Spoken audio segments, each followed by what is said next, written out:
హరే కృష్ణ. మనం మహాభారతంలో ఒక విషయాన్ని సూక్ష్మంగా గ్రహిస్తే, ధర్మరాజు నడుచుకుంటూ స్వర్గానికి వెళ్ళిపోతాడు. పాండవుల్లో ధర్మరాజు చాలా ధర్మవంతుడు, సత్యవంతుడు. అయినా కూడా శ్రీకృష్ణుడు భగవద్గీత ధర్మరాజుకి చెప్పలేదు, అర్జునుడికి చెప్పాడు. దానికి ఒక సూక్ష్మం ఉంది, అది మీకు ఇప్పుడు చెప్తాను.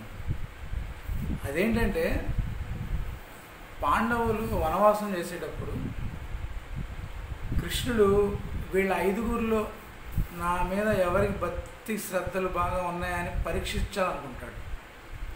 అప్పుడు ఏం చేస్తాడంటే, ఒక చెట్టు పైన ఒక దొండపండు సగం పండిపోయింది, పైన సగం ఆకుపచ్చగా ఉంటుంది, కింద సగం బాగా ఎర్రగా ఉంటుంది. అయితే ధర్మరాజుని పిలిచి, బావా ఆ చెట్టు పైన ఒక రామచిలక ముక్కు ఉన్నట్టుంది కదా అంటాడు. ఇప్పుడు ధర్మరాజు అంటాడు, రామచిలక ముక్కు కాదు బావా, అది దొండపండు కింద పండిపోయిందని చెప్తాడు. కాదు బావా, అది రామచిలక చూడు బావా అంటే, కాదు కదా దొండపండే అంటాడు. ఇలా మిగతా వాళ్ళందరినీ అడుగుతాడు. భీముడు, నకుల, సహదేవులు కూడా అది దొండపండే అని చెప్తారు. సరే అని అర్జునుడిని పిలిచి అడుగుతాడు, బావా అక్కడ రామచిలక ముక్కు ఎర్రగా ఉంది చూడు బావా అంటాడు. అంటే అర్జునుడు చూస్తాడు, అవును బావా నిజమే, నువ్వు చెప్పినట్టు రామచిలక ముక్కు అక్కడ ఎర్రగా ఉంది బావా అంటాడు. అదేంటి బావా, ఇప్పుడు మీ 4 అన్నదమ్ములు చెప్పారు కదా అది రామచిలక కాదు దొండపండు సగం పండిపోయిందని, నువ్వు వాళ్ళందరూ చెప్పిన మాట విన్నావు కదా, మరి ఎందుకు అది రామచిలకే అంటున్నావు అని అడుగుతారు.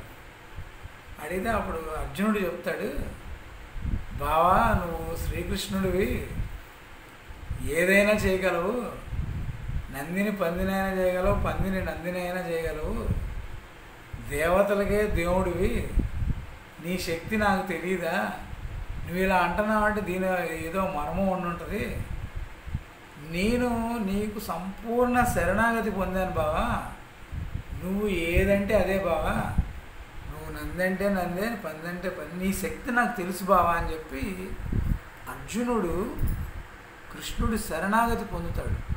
అంటే కృష్ణుడి యొక్క శక్తి సామర్థ్యాల మీద పరిపూర్ణమైన నమ్మకం ఉంటుంది. అందువల్ల కృష్ణుడు భగవద్గీత ఉపదేశాన్ని అర్జునుడికి ఉపదేశించాడు. అంతేగాని నడుచుకుంటూ స్వర్గానికి వెళ్ళగలిగిన ధర్మరాజుకు కూడా ఉపదేశించాల. ఎంతోమంది మేటి మేటి మహారథులు ఉన్నారు, వాళ్ళందరికీ కూడా ఉపదేశించాల. అంటే ఇక్కడ మనం తెలుసుకోవాల్సింది ఏంటంటే, బాగా తెలివితేటలుంటే భగవంతుడి కృప కలగదు. భగవంతుడి కృప కలగాలంటే బోళాగా ఉండాలి. మన తెలివితేటలు భగవంతుడి దగ్గర పనికిరావు. నిర్మలమైన మనసుతో ఉండాలి, ఆత్మశుద్ధితో ఉండాలి, కల్లా కపటం లేకుండా ఉండాలి, చిన్నపిల్లల మనస్తత్వంలాగా ఉండాలి. అంటే చూడండి, చిన్నపిల్లల్ని మనం భగవంతుడితో సమానం అంటాం, ఎందుకంటే వాళ్ళ కల్మషం అంటూ ఉండదు. అర్జునుడు అలా ఉన్నాడు కాబట్టే శ్రీకృష్ణుల వారు భగవద్గీత ఉపదేశం మరియు దివ్య చక్షువులు ఇచ్చి విశ్వరూపాన్ని చూపించాడు. అంటే మనందరం ఎలా మారాలంటే, ముందు భగవంతుని శరణాగతి పొందాలి. నాకు అదొచ్చు ఇదొచ్చు, నాకు ఆ సిద్ధొచ్చు ఈ సిద్ధొచ్చు, నాకు అది చేయగలుగుతా ఇది చేయగలుగుతా, ఏమి భగవంతుడి దగ్గర పనికిరావు. భగవంతుడి కృప పొందాలంటే ఎవరైనా శరణాగతి పొందాలి. అంతా నువ్వే స్వామి అని శరణాగతి పొందినప్పుడు ఆయన కృపా కటాక్షాలు మన మీద ప్రసరింపబడతాయి. హరే కృష్ణ.